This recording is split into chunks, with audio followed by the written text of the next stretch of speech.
ആരും ആക്ഷേപിക്കാനൊന്നും ചാക്കാനില്ല കേട്ടോ. അപ്പൊ എന്ത് കഥയാ പറയാ, നമ്മുടെ കാര്യങ്ങളൊക്കെ എവിടെയാന്ന് പറയാതെ നിരീക്ഷിച്ചിരിക്കുമ്പോഴാണ് ഇങ്ങനെ മധുരം മലയാളം. മധുരം മലയാളം എന്നാണ് ചാക്യാർ ഇപ്പോ ഈ യുഎയിൽ ചെയ്തിരിക്കുന്ന പരിപാടിയുടെ പേര് തന്നെ. ഇപ്പൊ മലയാളമായിട്ട് ബന്ധമുള്ള ഒരു ക്ലബ്ബ് മലയാള സംഗീത ക്ലബ്ബ് അല്ലേ? ആ സംഗീത ക്ലബിന്റെ ഒരു പരിപാടി ഉണ്ടെന്ന് ആരാ പറയണ്ടായിരുന്നേ? ഓ ഞാനില്ലെങ്കിൽ നടക്കില്ല. പ്രിയാവോ ജോർജാദികള് ചക്കാരോട് ഇങ്ങനെ പറയണ്ടായിരുന്നു, എന്താ കുറച്ച് കുടുംബങ്ങളൊക്കെ വരണ്ട, ചക്കാര് വരണം എന്ന് പറഞ്ഞു. എന്തായാലും വിളിച്ചതിന് സന്തോഷം കേട്ടോ. ഇവിടെ വന്നപ്പോഴാണ് കുറെ നല്ല കാര്യങ്ങൾ അറിയാൻ സാധിച്ചത്. ഞാനിവിടെ ആ പ്രിയപ്പെട്ട താരത്തിന് ഒരു കയ്യടി കൊടുത്ത് അവിടെ ക്യാമറ ശരിയായിക്കൊണ്ടിരിക്കുകയാണ്. ആ ഒരു കയ്യടി കൊടുത്തേ.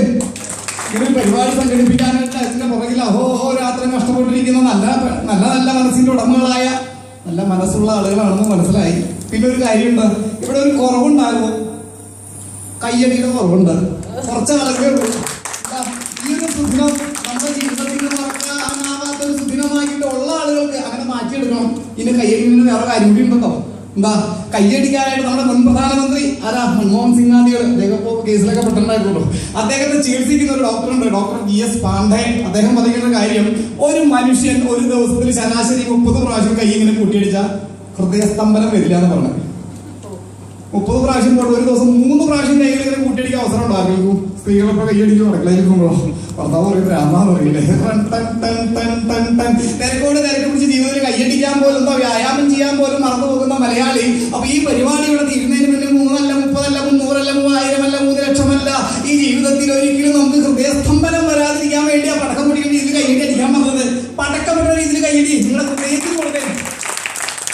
ആ ഹൃദയം ഒന്ന് ഉഷാറാവും ചെയ്യും. അത് മാത്രമല്ല അവിടെ നമ്മുടെ പരിപാടി ഗംഭീരവും. എന്താ, കലയെയും കലാകാരന്മാരെയും സ്നേഹിക്കുന്ന ഒരുപാട് വലിയ വലിയ കലാകാരന്മാരും കലാകാരികളൊക്കെ ഇവിടെ ഉണ്ട്, ഈ ക്ലബിലുണ്ട്, ഇവിടെ വന്നിട്ടുണ്ട്. അപ്പൊ ഇന്ന് മറക്കാനാവാത്ത നല്ലൊരു സംഗീത സന്ധ്യ അവരോട് ഒരുക്കുന്നുണ്ട്.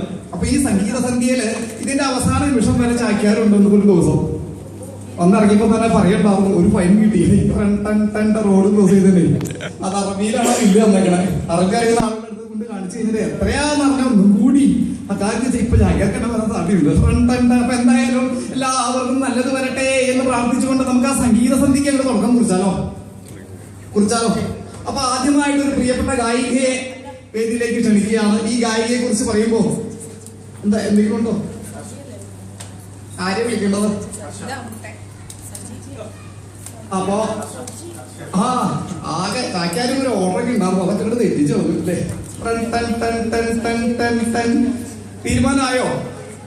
അതെന്താ അതിന് തമ്മിൽ കൂടെ വേറെ എന്തെങ്കിലും വർഷം പറഞ്ഞു അവിടെ തീരുമാനമാണെന്ന് പറഞ്ഞു.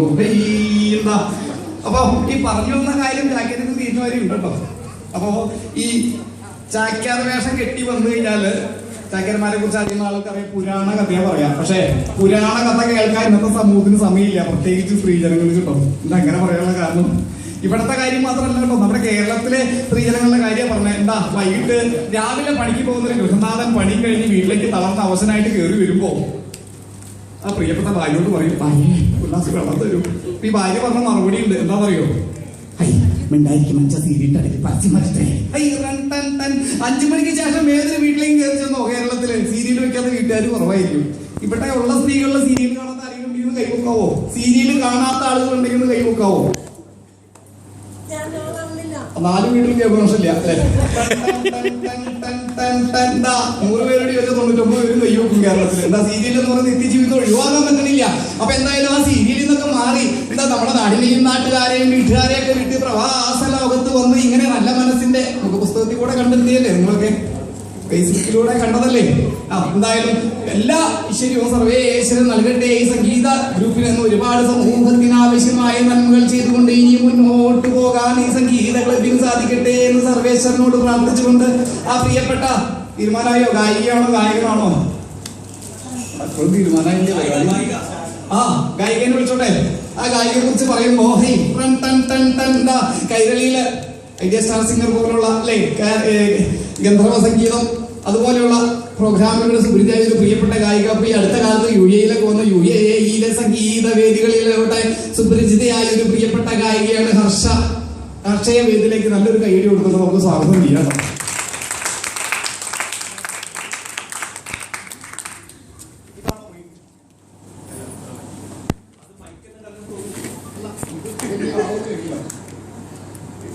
പിടിച്ചതിൽ വെച്ച് നമ്മൾ വളയിൽ വിടാനുള്ള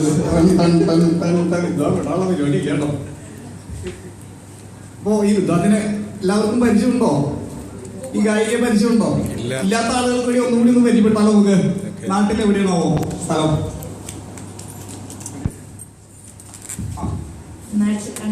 കണ്ണൂരാണ്. ആ കലാകാരന്മാരുടെ തിങ്ങി നിറഞ്ഞു നിൽക്കുന്ന സ്ഥലമാണ് കണ്ണൂര്. ഇവിടെ എവിടെയാ താമസിക്കണോ? ഡിസീസില്. ഇവിടെ ഹസ്ബൻഡ് വന്നുണ്ടോ? ഇവിടെ വന്നിട്ടില്ല അല്ലേ? ഇവിടെ സംഗീതം പഠിപ്പിക്കാൻ അങ്ങനെ എന്തൊക്കെ ചെയ്യുന്നുണ്ടോ? പഠിപ്പിക്കുന്നുണ്ടല്ലേ? അപ്പൊ ഏത് ഗാനമാണോ ആലപിക്കാൻ പോകുന്നത്? ആ നമ്മുടെ മലയാളത്തിന്റെ വാനമ്പാടി ചിത്രചേച്ചി ആലപിച്ചാൽ വളരെ മനോഹരമായ ആ ഗാനം കേട്ടാണ് തിരിച്ചു വരാം. ഹൈ എന്താണ് ഒരു കയ്യടി ഞാൻ പറഞ്ഞല്ലോ.